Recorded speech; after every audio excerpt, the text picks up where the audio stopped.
59 years old, and I still believe in the magic of human potential. I'm also a lyrical avant-garde architect, and this year became a laureate of the American Prize for Architecture. And the American Prize is comparable to the Pulitzer in that there is no Pulitzer for architecture. And what I'd like to do tonight is to share with you a few poetic moments about kindness. So, I was born and grew up in the middle of nowhere, in the Midwest. In many ways, not much happens there. In the rural areas, people sustain themselves off the land and what little that offers. But in many ways, it's a profoundly beautiful place, in the quiet elegance of a simple life, in the deep integrity of the people who live there. In my hometown, they brought a Protestant value system, and it emphasized efficiency and self-reliance and hard work and an earnestness that can be so charming but also blinding. It was a moral universe. We all know what bearing false witness means, but there were extensions. There's also lying by omission, by ignorance, and by vanity, and the obligation to know the difference. The extremes my father would take this value system are illustrated in the concept of unearned rewards are undeserved. And as an economist, he would say, only a fool would play the lottery because your chances of winning are so slim. And your time and money are better invested elsewhere.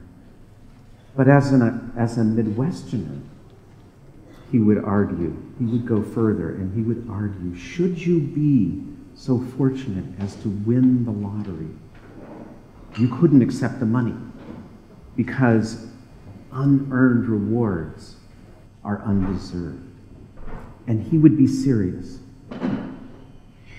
My parents valued fierce independence and objectivity, and when it came time to graduate from college, the notion was the further, the harder and swifter the boot kicked you out of the nest, the further you would go in life.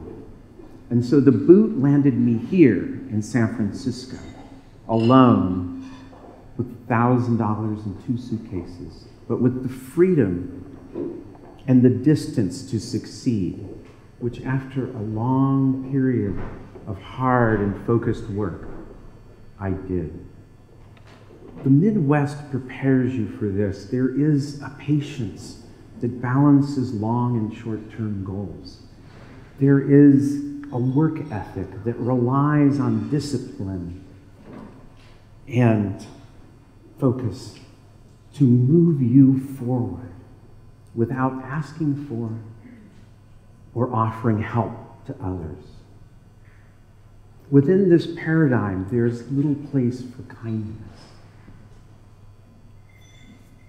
When I moved to San Francisco, my original focus was on an architectural idealism, a sort of professional version of being a positive force in the world. But what kept haunting me was this question of kindness and its value in the world. I had a number of equally idealistic friends, and they all wanted to save the world through art, but in the abstract. And in their day-to-day lives were intensely judgmental and narcissistic. And they too seemed to have little place for kindness in their heart. It wasn't until I got married and developed a relationship with my wife's family that I understood the true nature of kindness, unconditional kindness. It comes from a deep compassion and caring for others. And it made me question deeply my value system and whether it had become too myopic.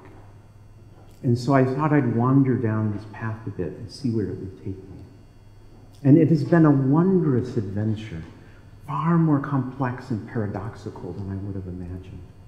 And so, about 10 years ago, I thought I would start to practice kindness in small ways. And this began with donating money, joining boards, and just being helpful. And it inspired me to go further, but it has sometimes failed. And it has sometimes cost more in time and money than I thought it should warrant. But it has also been extremely rewarding and pure, and under the right conditions, extraordinarily joyful. So this brings me to a very personal story about kindness. 3 years ago, my daughter and I went to Burning Man. And I went for the art and for the vague sense of the hip, cool countercultural presence there. But little did I know that Burning Man at its core is about teaching people to embrace community and kindness through participatory art. But I would find this out almost immediately. I was introduced to Carmen through friends, this Carmen who just spoke. And we were waiting in line to visit Michael Garlington's chapel. In the dust, under a warm and generous midnight moon.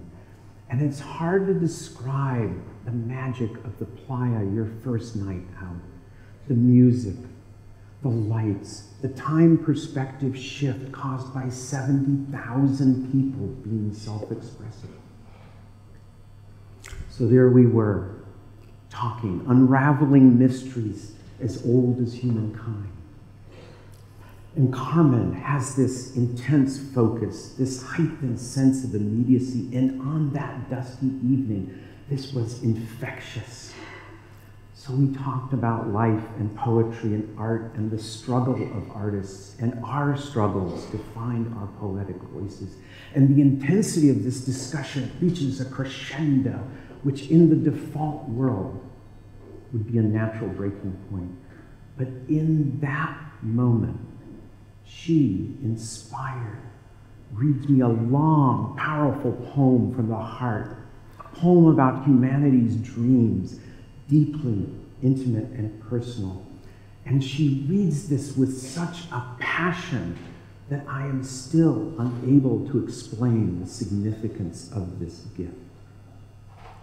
And then she vanished.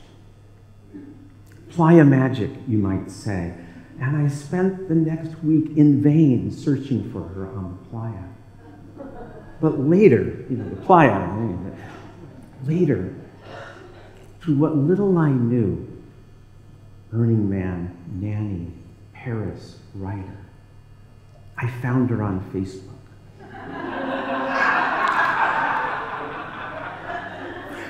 And I wanted to do something impactful, something to celebrate this gift, this kind of a deep, ancient urge to balance our relationship. And so I discovered she needed money, but you can't just gift that. So I commissioned a poem, and the poem turned into 10 poems in sonnet form. And she started, and she was excited. And when she finished, to confess, I wasn't even sure I liked the poems. But poetry, almost all poetry, should be read aloud to be fully understood. And so we meet again at a cafe. And after a convivial lunch, we go back to my office, which is empty and quiet, and more than just a little bit awkward, absent the intense madness of the playa. But then she starts to read to me the 10 sonnets, and she reads so beautifully, and with that same passion from that night so long ago, that I fell deeply in love with the sonnets. And what makes this episode of Kindness unique is that Carmen writes a blog about her life, a deeply honest blog, a human blog. And she revealed how much this had meant to her, how much it had moved her, she who had moved me. And I remember reading her blog the day after she posted about this, and the day after she received the check. And if I thought and hoped that it would have a positive impact, it was explosive with joy. So sweet her words. They left me humbled. So I wrote back to her, "You are the embodiment of the poet." I wrote about how much her words meant to me, and the smile, the wider-than-life smile I felt in knowing the weight of her joy and lifting a bit of the artist curse. That table can't possibly be for me.